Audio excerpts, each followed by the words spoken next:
Current scenario की बात करी जाए तो आप सरप्राइज्ड हो जाएंगे और यहाँ का इंफ्रास्ट्रक्चर कोलैप्स हो सकता है, महंगाई बढ़ रही है, जॉब्स कम हो रही हैं, तो आप वो माइंडसेट लेके मत आइएगा यहाँ पे। इस बार के टारगेट्स में एक एक्स्ट्रा ऑर्डिनरी थिंग देखने को मिली है।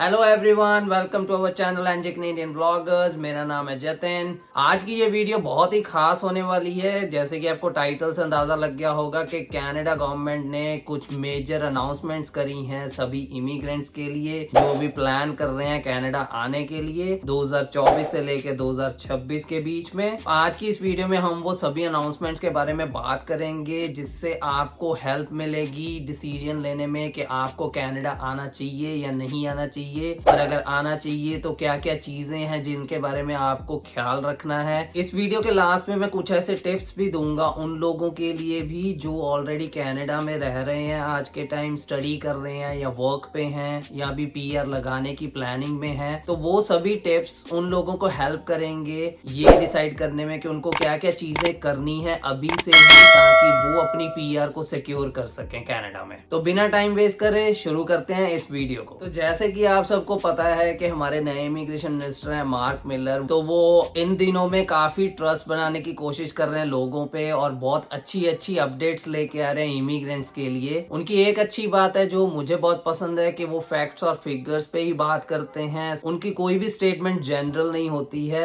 एग्जाम्पल ले लेते हैं, उन्होंने एक फैक्ट डिस्क्राइब किया था कि कनाडा की जो पॉपुलेशन है वो ओल्ड होती जा रही है, और उन्होंने वो चीज सेंसस 2021 के फैक्ट्स के ऊपर बेस्ड बोला। उन्होंने उस बेसिस पे यही बोला कि हमें अभी भी कनाडा में इमिग्रेंट्स की जरूरत है क्योंकि हमें यूथ चाहिए कनाडा में काम करने के लिए। जल्दी इमिग्रेशन टारगेट्स के अनाउंसमेंट के ऊपर भी आते हैं। उससे पहले बात कर लेते हैं एक इंटरेस्टिंग फैक्ट की जो इमिग्रेशन मिनिस्टर ने बोला है। उन्होंने एक बहुत अच्छा फैक्ट डिस्क्राइब किया कि 50 साल पहले की बात करी जाए तो कनाडा में रिटायर्ड पॉपुलेशन और वर्किंग पॉपुलेशन की जो रेशियो होती थी वो 7:1 होती थी, जिसका सिंपली मतलब यही है कि 7 लोग काम करते थे तो एक बंदा रिटायर होता था, जो कि बहुत अच्छी रेशियो थी। और अगर करंट सिनेरियो की बात करी जाए तो आप सरप्राइज्ड हो जाएंगे कि यही रेशियो कम होके अब 3:1 रह गई है। मतलब कि 3 लोग वर्किंग हैं तो एक बंदा रिटायर हो रहा है, जो कि अलार्मिंग सिचुएशन है कनाडा के लिए। और इस करंट सिचुएशन की वजह से ही कैनेडियन गवर्नमेंट को डर है कि यहाँ का health care system, education system और यहाँ का इंफ्रास्ट्रक्चर कोलैप्स हो सकता है। इसी रीजन की वजह से इमिग्रेशन के टारगेट्स इतने हाई होते हैं हर साल, ताकि नया यूथ कनाडा में आए और उनके बच्चे यहाँ पे बॉर्न हो, वो भी यहीं पे काम करें और यहाँ की इकोनॉमी को हेल्प करें। ये जो भी अनाउंसमेंट्स अभी तक की गई हैं ये सब मीडिया के थ्रू ही करी गई हैं। उसका रीजन ये है कि मेजर कैनेडियंस बहुत परेशान हैं कि इतने सारे इमिग्रेंट्स कनाडा में क्यों आ रहे हैं, महंगाई बढ़ रही है, जॉब्स कम हो रही हैं, तो वो चाहते हैं कि माइग्रेशन कम हो जाए। हमने बहुत न्यूज में देखा है जो ऑपोजिशन पार्टी है वो भी बहुत अगेंस्ट बोलती है ट्रूडो के गवर्नमेंट के, लेकिन इमिग्रेशन के खिलाफ वो अभी भी नहीं है। वो अभी भी नहीं चाहते कि नए इमिग्रेंट्स आने बंद हो कनाडा में, क्योंकि उनको भी मालूम है कि यंग जनरेशन की कितनी जरूरत है कनाडा को। लेकिन ऑपोजिशन पार्टी ये जरूर चाहती है कि जो अभी करंट सिनेरियो में प्रॉब्लम्स चल रही हैं जैसे कि हाउसिंग क्राइसिस हो गया, हाई कॉस्ट ऑफ लिविंग हो गया, तो इन सब प्रॉब्लम्स को पहले सॉर्ट आउट किया जाए, फिर ही इमिग्रेशन टारगेट्स को बढ़ाया जाए, फिर ही नए लोगों को लाया जाए। चलिए अब आज के वीडियो के मुद्दे की बात कर लेते हैं जो है इमिग्रेशन टारगेट्स। इस बार के टारगेट्स में एक एक्स्ट्रा ऑर्डिनरी थिंग देखने को मिली है जो मैं अभी आपको बताऊंगा। हमें ऑलरेडी मालूम था कि 2024 में 4,85,000 का टारगेट लिया गया है, और अगर हम 2025 की बात करें तो 5 लाख लोग पीआर होंगे, वैसा टारगेट अनाउंस हुआ है। लेकिन हैरान करने वाली बात यह है कि 2026 में भी सेम ही 5 लाख लोगों का ही टारगेट लिया गया है, जबकि देखा गया अभी तक हर साल पीआर का टारगेट इंक्रीज होता है, जबकि अब 2025 और 2026 का टारगेट सेम रखा गया है। तो ये टारगेट सेम रख रखने के पीछे एक रीजन ये है कि वो 2026 तक जो ये करंट प्रॉब्लम्स चल रही हैं उनको रिकॉग्नाइज करना चाहते हैं और उनको सॉर्ट आउट करना चाहते हैं। प्लस वो चाहते हैं कि लोग आए भी कनाडा में, ये नहीं है कि नए लोग आना बंद कर दिए जाएं। लेकिन ये एक बहुत अच्छी न्यूज है उन लोगों के लिए जो अभी भी प्लान कर रहे हैं अपने होम कंट्री में बैठे हुए कि उनको कनाडा आना है तो हम आए ना आए। तो ये बहुत अच्छी न्यूज है कि 1.5 मिलियन पीपल अभी भी उनके टारगेट पे हैं अगले 3 सालों में, जो लोग पीआर होके कनाडा आएंगे या जो लोग कनाडा बैठे हैं वो पीआर होंगे। ये तो हो गई टारगेट की बात। लेकिन अभी बात करते हैं कि आप उन लोगों में कैसे आ सकते हो जो लोग पीआर होंगे अगले 3 सालों में। सबसे पहली बात, आपको स्मार्ट होना पड़ेगा। आईआरसीसी की वेबसाइट पे सब कुछ ट्रांसपेरेंटली डिस्क्राइब किया गया है कि अगर आप अपने होम कंट्री बैठे हो और आप डायरेक्टली पीआर पे कनाडा आना चाहते हो तो उसके लिए कौन कौन से प्रोग्राम्स हैं और आप कैसे एलिजिबिलिटी बना सकते हो अपनी। अगर आप ये सोच के खुश हो कि 5 लाख लोग अगले साल पीआर होने वाले हैं जी और मैं उनमें से एक हो जाऊंगा आराम से, क्योंकि 5 लाख बहुत बड़ा नंबर होता है, तो जो मैं अभी बताने वाला हूँ उसको ध्यान से सुनिएगा। ये जो 5 लाख का टारगेट इन्होंने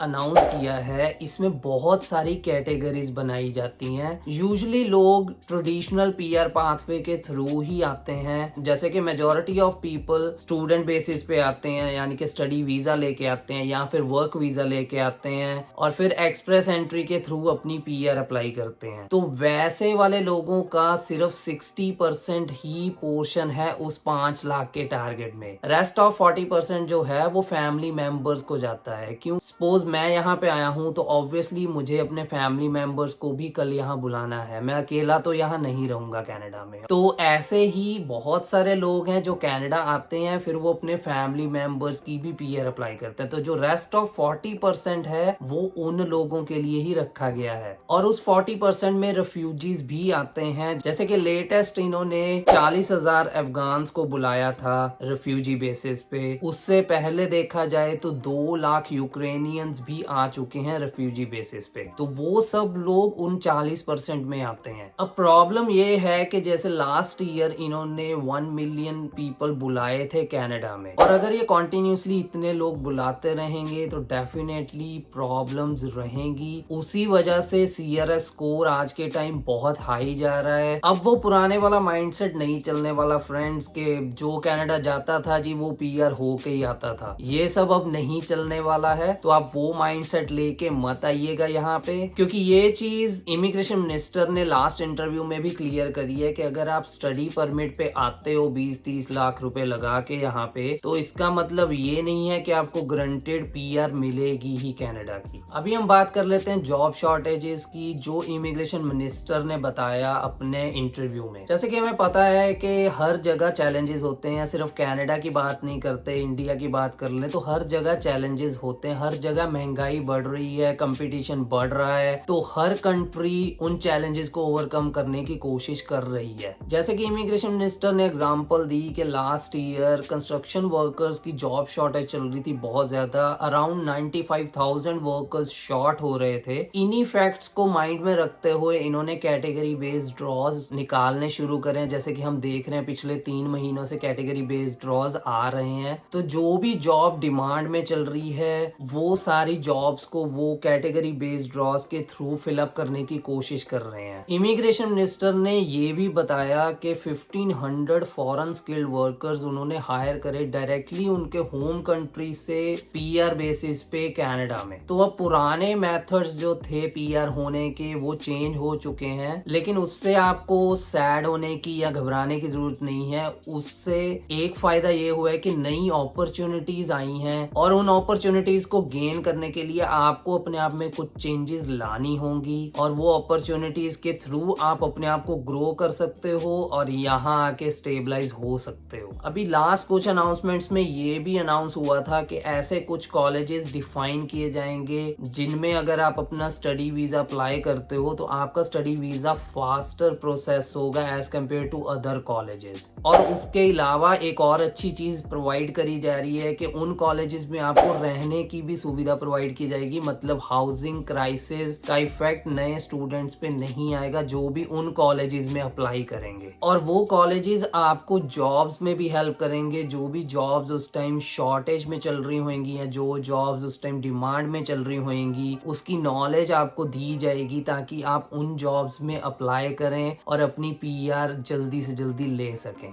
तो ये तो बात होगी अनाउंसमेंट्स की। अब मैं आपको कुछ ऐसे टिप्स बताता हूँ जिससे आप अपनी पीआर सिक्योर कर सकते हो अगर आप ऑलरेडी कनाडा में हो या आप कनाडा आने का प्लान भी कर रहे हो। सबसे पहला टिप मेरा ये है कि आप फ्रेंच सीख लीजिए। क्योंकि फ्रेंच के थ्रू आपको 50 एक्स्ट्रा पॉइंट्स मिलते हैं अगर आप एक्सप्रेस एंट्री के थ्रू अप्लाई करते हो। बहुत सारे लोग ये सोचते हैं कि फ्रेंच सीखना बहुत मुश्किल है क्योंकि मुझे तो उसकी ABC भी नहीं आती है, लेकिन मैं आपको बताना चाहूंगा कि हमारे नोन में ही ऐसे 2-3 लोग हैं जिन्होंने फ्रेंच सीखी है 5 से 8 महीनों के बीच में, और वो भी लेवल B2। तो फ्रेंच सीखना इतना मुश्किल नहीं है, लेकिन वो आपको एक अच्छा प्लेटफॉर्म प्रोवाइड कर देती है वो लैंग्वेज, ताकि आप इजीली और सिक्योरली अपनी पीआर ले सकें। तो अगर आपके पास कोई और ऑप्शन नहीं बचता तो डेफिनेटली फ्रेंच लैंग्वेज सीखने का सोचिए और उसको सीखिए। उसके 2 फायदे होते हैं। एक तो आपका CRS स्कोर बिल्डअप होता है, 50 पॉइंट आपको उधर मिलते हैं। उसके साथ साथ जो फ्रेंच स्पीकिंग की कैटेगरी है उसमें भी आप एलिजिबल हो जाते हैं, तो डबल फायदा आपको मिलता है जिससे आपकी पीआर सिक्योर होने के चांसेस बढ़ जाते हैं। दूसरा मेरा टिप जो बहुत लोगों के काम आता है, जो बहुत लोग अप्रिशिएट करते हैं हमारे इस टिप को, वो है PNP प्रोग्राम्स, जिसके बारे में बहुत सारे लोग नहीं सोचते हैं और वो जनरल ड्रॉज में ही CRS स्कोर कम होने की वेट करते रहते हैं और उनका टाइम निकलता रहता है। उससे बेटर है कि आप PNP प्रोग्राम्स के बारे में जानने की कोशिश करिए, रिसर्च करिए, उनको पढ़िए। हर प्रोविंस में से बहुत सारे PNP प्रोग्राम्स हैं जिसमें बहुत सी स्ट्रीम्स हैं और उनमें कहीं ना कहीं आपकी एलिजिबिलिटी बन जाती है, तो डेफिनेटली उनको चेकआउट करिए। अपने प्रोविंस के हिसाब से अपना PNP प्रोग्राम सर्च करके उसमें स्ट्रीम्स देखिए और उनको डिटेल स्टडी करिए और उनके थ्रू अपनी एलिजिबिलिटी बनाने की कोशिश करिए। एट लास्ट जो भी लोग मेरी वीडियो को अभी तक देख रहे हैं, मैं उनको यही कहना चाहूंगा कि टाइम चेंज हो चुका है कनाडा में, पहले वाले टाइम नहीं रहे पीआर के लिए। लेकिन अगर आप आज भी फुल डेडिकेशन के साथ, फुल कॉन्फिडेंस के साथ, पूरी रिसर्च करने के बाद ही अपना डिसीजन लेते हैं कनाडा आने का, और आपने सोच रखा है कि कौन से पीआर प्रोग्राम में मैं एलिजिबल हो जा रहा हूँ या हो जा रही हूँ, तो उसके हिसाब से आपने स्टडी ली है, कॉलेज लिया है, तो डेफिनेटली आपको बहुत कम प्रॉब्लम्स का सामना करना पड़ेगा। ये चीज तो है कि हाउसिंग क्राइसिस चल रहे हैं, आपको अकोमोडेशन लेने में दिक्कत आएगी, जॉब लेने में दिक्कत आएगी, लेकिन अगर आप डेडिकेटेड हो तो डेफिनेटली आप अपना रास्ता निकाल लोगे और आप बहुत इजीली पीआर हो जाओगे और कनाडा में वेल सेटल्ड हो सकते हो। तो अगर आपको इस वीडियो से कुछ भी हेल्प मिली है कनाडा आने से रिगार्डिंग या पीआर होने से रिगार्डिंग, तो एक थम्स अप जरूर बनता है और हमारे इस चैनल को सब्सक्राइब जरूर कर लीजिए। अभी भी बहुत सारे ऐसे लोग हैं जो हमारी वीडियोस को देखते हैं लेकिन सब्सक्राइब नहीं करते हैं। प्लीज सब्सक्राइब अवर चैनल, क्योंकि बहुत सारा कंटेंट ऑन द वे है। फिर मिलते हैं नेक्स्ट वीडियो में, तब तक के लिए